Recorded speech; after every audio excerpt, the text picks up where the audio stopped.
ये सिर्फ 5 उंगली का खेल है।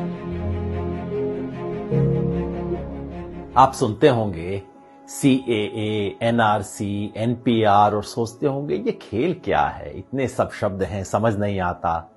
वैसे बड़ा साधारण सा खेल है। मैं आपको समझा देता हूं। ये सिर्फ 5 उंगली का खेल है।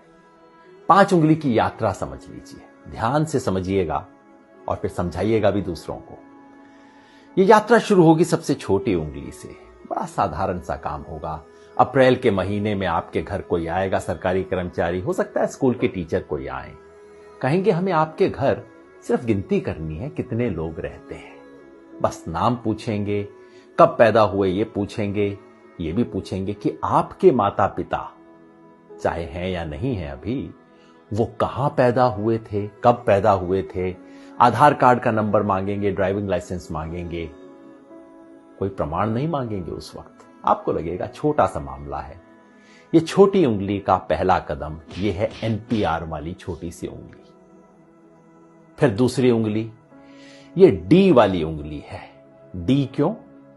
क्योंकि आपके घर से जब एक बार ले जाएंगे लिख के, उसके बाद तहसीलदार के दफ्तर में, किसी सरकारी दफ्तर के अंदर कुछ टाइम बाद, हो सकता है कुछ महीने बाद, चुपचाप से उस लिस्ट का मूल्यांकन किया जाएगा और कोई सरकारी कर्मचारी उस लिस्ट में कुछ नामों के आगे D लिख देगा। D का मतलब डाउटफुल, डाउटफुल का मतलब संदेहास्पद, जिस पर शक है। किस बात का शक है? कि ये भारत के नागरिक दरअसल हैं नहीं। भाई कैसे फैसला होगा? कानून में कहीं नहीं लिखा कैसे फैसला होगा।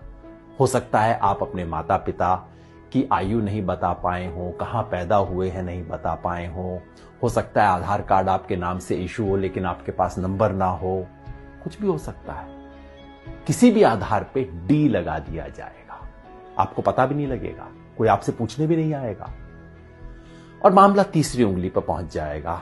ये तीसरी और बड़ी उंगली है, ये है NRC वाली उंगली। जिन लोगों के नाम के आगे D लगा होगा, समझ लीजिए आपके मोहल्ले में 500 लोग हैं, 1000 लोग हैं, उनमें से 50 के नाम के आगे D लग गया।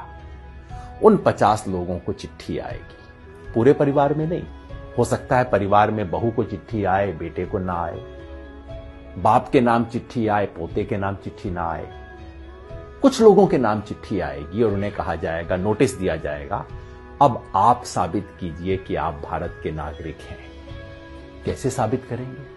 सरकार ने आज तक नहीं बताया। हमारे पास सिर्फ एक असम का उदाहरण है जहां पहले हुआ है NRC, और वहां क्या हुआ था? ना आधार कार्ड माना गया, ना राशन कार्ड माना गया, ना वोटर लिस्ट में नाम माना गया। कहा नहीं, ये सब नहीं चलेगा, आप प्रमाण लेके आइए कि आप कहां पैदा हुए थे। आज से 30 साल पहले वोटर लिस्ट में आपका नाम था कि नहीं था, पुरखों का नाम था कि नहीं था, कोई संपत्ति का प्रमाण पत्र लेके आइए।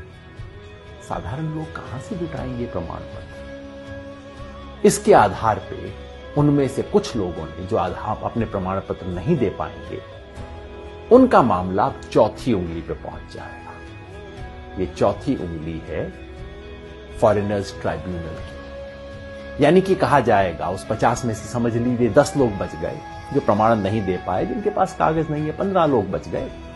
उनको कहा जाएगा अब आपको आखिरी मौका दिया जा रहा है। ये उंगली आखिरी मौके की उंगली है। आखिरी मौका दिया जा रहा है, फॉरेनर ट्राइब्यूनल है, विदेशियों की अदालत है। अब उसमें जाके आप साबित कीजिए कि आप विदेशी हैं कि नहीं। अगर मुसलमान हैं तब तो कोई चांस ही नहीं है, क्योंकि यहां अब CAA का खेल शुरू हो जाए। अगर मुसलमान हैं, आपको विदेशी माना गया है, तो अब आप तो विदेशी हैं ही हैं, चाहे आपके बाप दादा यहां पे 500 साल से 1000 साल से रहते आ रहे हैं।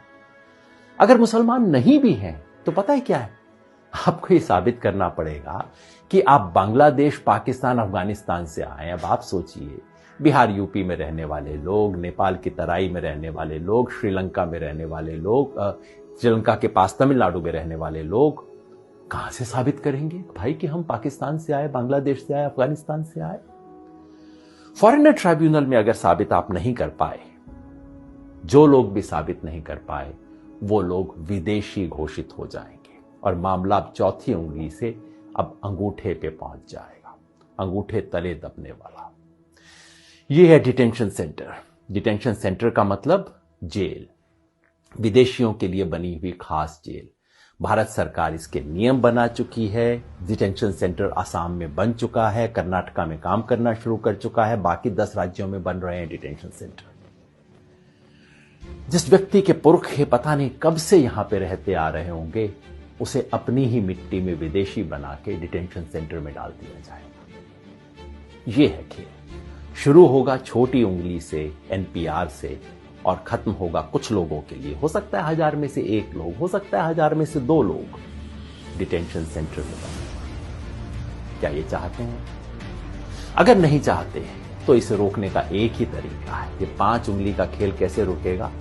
जैसे ही पहली उंगली मोड़ने की कोशिश हो, आप 5 उंगलियां कर लीजिए बंद, मुट्ठी लीजिए कस और उठा दीजिए अपना हाथ। विरोध करना होगा, यानी कि जब पहली उंगली उठे एनपीआर वाली, एनपीआर का बायकॉट करना होगा।